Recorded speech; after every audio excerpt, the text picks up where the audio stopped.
Kushner makes White House policy power play. Jared Kushner is pushing to install an ally as director of the White House's Domestic Policy Council, a move that would place his stamp on a little-known but influential office that shapes some of President Donald Trump's biggest agenda items.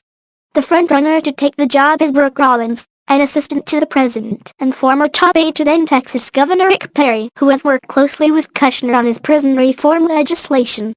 While the appointment is not final, Rollins' ascension at the DPC would give Kushner a foothold in an often unsung corner of the White House, which coordinates policy areas including education, transportation, housing, labor and health care. Over the past 2 years, the council has developed changes to the Affordable Care Act, crafted an executive order on welfare reform, and played a key role in several legislative debates such as the Farm Bill, prison reform and an effort to rein in drug prices.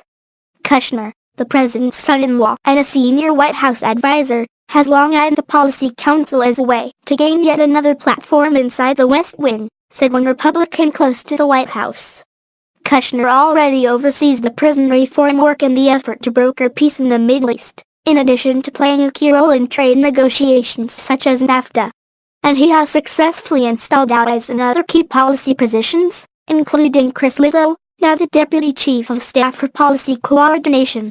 I think the perception outside may be that DPC is not that influential, but actually I think they're enormously influential, said Terry Troy, who served as Deputy Assistant to the President for Domestic Policy under President George W. Bush and is the author of 3 books on the presidency.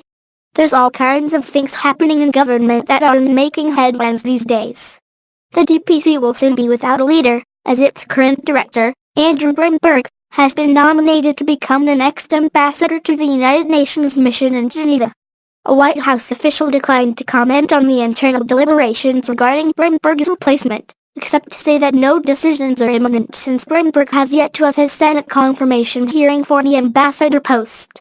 Other names on the shortlist to replace Bromberg include Lance Leggett, current No. 2 and former Chief of Staff at the Health and Human Services Department, Brian Streeter, Director of Domestic Policy at the American Enterprise Institute, and former Senator Rick Santorum, ARPA. Though Santorum told Politico he is not interested. Rollins, Leggett and Streeter did not respond to requests for comment. Within the Trump White House, the Domestic Policy Council has always taken a backseat to the policy powerhouse, the National Economic Council. The successive heads of that group, Gary Cohn and now Larry Kudlow, have enjoyed much closer working relationships with the president and much higher profiles than Bromberg, who tends to avoid the spotlight and eschews TV appearances. And on key moments, such as pulling out of the Paris Climate Agreement or passing the Republican tax bill, it was NEC and not DPC staffers who worked to develop the underpinning policy. As a longtime health policy expert, Bromberg did play a role in the Republicans' failed effort to repeal and replace Obamacare. But he also did not own that issue, said 2 former administration officials. Bromberg advised the White House on the strategy during that time, said one former administration official, and made some perceived errors, including fighting against regulatory changes to the Affordable Care Act when it seemed inevitable that was all that could happen.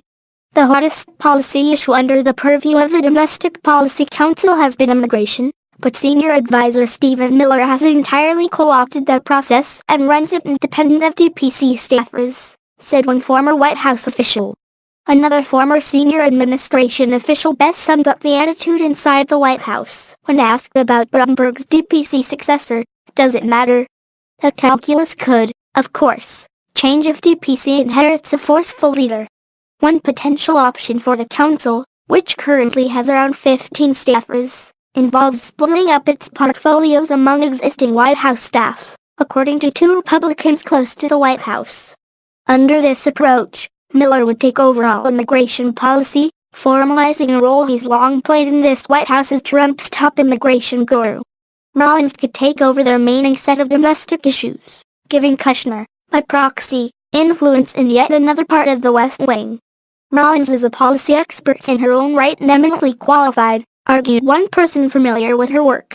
She ran the Texas Public Policy Foundation, a think tank, for 15 years, growing its staff from 3 to nearly 100 people and its mandate from 2 issues to 30, including several central to the DPC: healthcare, education, criminal justice reform and energy, among others.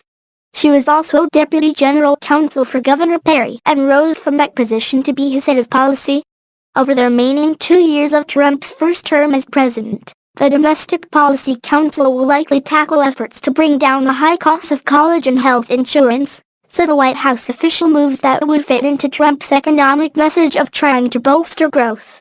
If the first 2 years of the Trump presidency were about undoing or reversing much of President Barack Obama's policy legacy, the latter half of the first term will be more forward-looking, the official added. The Domestic Policy Council did not even exist as its own entity until President Bill Clinton split it off from the NEC in the 1990s, effectively creating two groups devoted to domestic policy. But rarely has the head of the Domestic Policy Council been as high-profile a staffer as the director of the National Economic Council, said Lin Hee Chen, a fellow at the Hoover Institution and policy director of Mitt Romney's 2012 presidential campaign, so much so that the Romney transition at one point considered merging the two groups again. The DPC is usually led by capable, but not headline-grabbing folks like the NEC, who tended to be more household names, Chen said.